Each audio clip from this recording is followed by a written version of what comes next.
Hello, good morning, my dear children. Today we are going to start with a new chapter, Triangle. And I hope you all have a great nice time during the holidays. And now, let me start with our regular general object, which you all are familiar with in daily life also.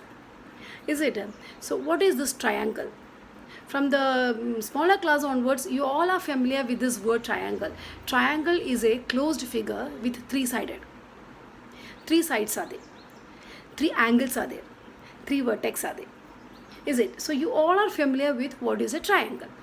And you know what all the types of triangles are also you are familiar with it. This is smaller classes we are learning acute angle triangle, obtuse angle triangle, right angled triangles. Is it?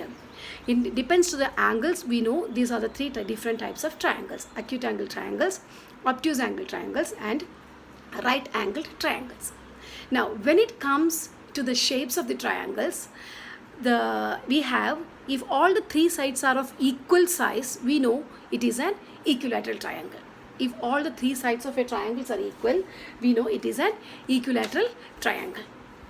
Now, this is a general. You can observe it. You can recollect in your mind what is a triangle. Is it? So, if all the three sides are equal, means it is an equilateral triangle. If any two sides are equal, means it is an isosceles triangle. Now, there is a scalene triangle is also there. What is a scalene triangle? If all the three sides are not equal, we call it as an scalene triangle. In an obtuse angle triangle, one angle out of three angles, one angle will be greater than 90 degree, then we call it as an obtuse angle triangle. In acute angle triangle, if all the three angles are less than 90 degree, we call it as the acute angle triangle. In a right angle triangle, we say it as if one angle is 90 degree and other two angles are less than 90 degree, that type of triangles we call it as a right angle triangle. These are the general concepts of the triangles. Now, in the grade 9, we are learned about the congruence of the triangles. I hope you all are recollecting about the congruence of the triangles. Now, for the congruent word itself, you have to keep in your mind that I needed two objects for the congruency. Even though if you are talking about a square, we needed two squares. Even though we are talking about a triangle, we needed two triangles. So if we can apply this congruent only when we have a two objects in our hand. Two objects means, how comes it is two objects means, this is a one object I am having. This object we call it as a triangle. This triangle is overlapped each other. Is it? Now you can see only one triangle here.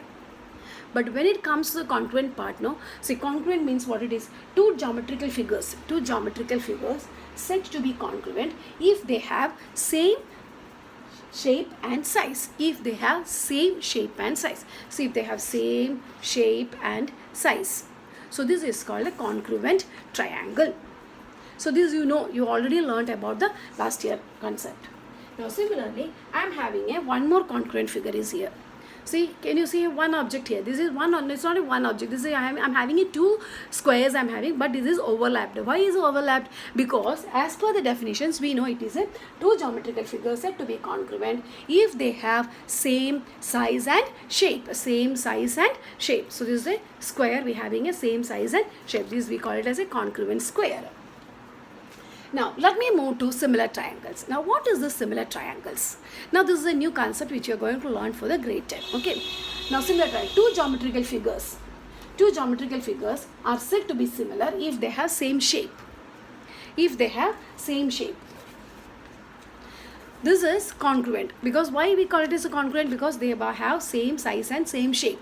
Same size and same shape. But here, in the definition itself, it is clearly meant two geometrical figures are said to be similar if they have same shape.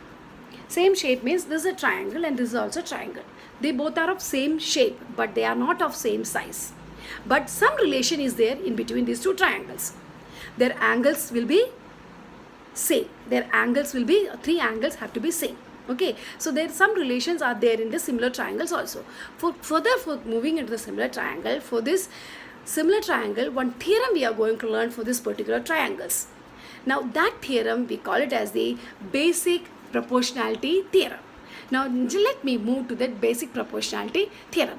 Now before moving to the basic proportionality theorem, I just want to make you all to recollect some few concepts which we have learned previously. Okay, the basic proportionality theorem is a theorem which you are learning in the grade 10. It's okay. But all the basic concepts which we learned previous years are playing a major role for proving this theorem. So what are this? When you are looking into this basic proportionality theorem, the main thing come in your mind is, first thing is the area of a triangle. That you will not, everybody know what is an area of a triangle. Area of a triangle is half into base into height. This is a basic formula which you know what is the area of a triangle, half into base. This is the first application which we are going to apply to prove this theorem, basic proportionality theorem. Now next application is going to which we have ratio. Do you know what is a ratio? You know the ratio is 4/12. Is it? We can change it to the ratios 1/3, which is same as 1:3. Now 4/12 same as 1/3 it comes. So again one more example, 8/24.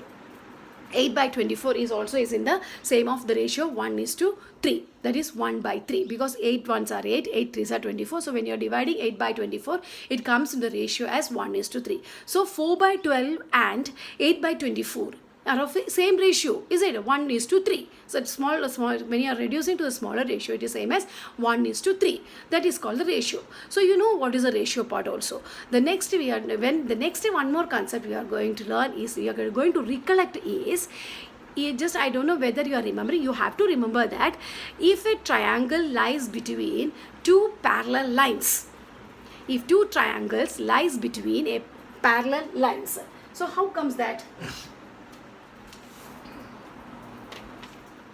Suppose this is a parallel line, this is a parallel line, this is a parallel line. Okay, so I am going to draw two triangles inside this. Let me draw two triangles inside. Okay,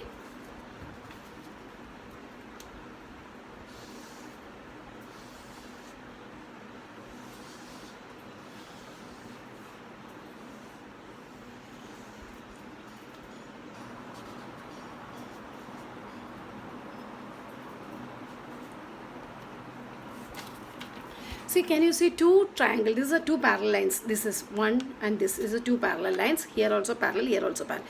I drawn a two triangle in between these two parallel lines, A, B, C and P, B, C. They have a common base here.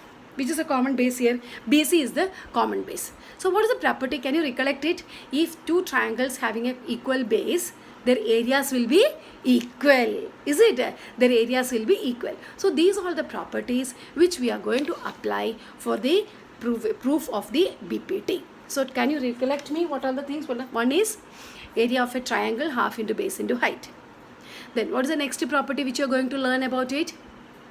That half into base into height. And next one is, if a triangle lies between, if two triangles, can you see two triangles, A, B, C and P, B, C, two triangles lies between two parallel lines, their areas are equal.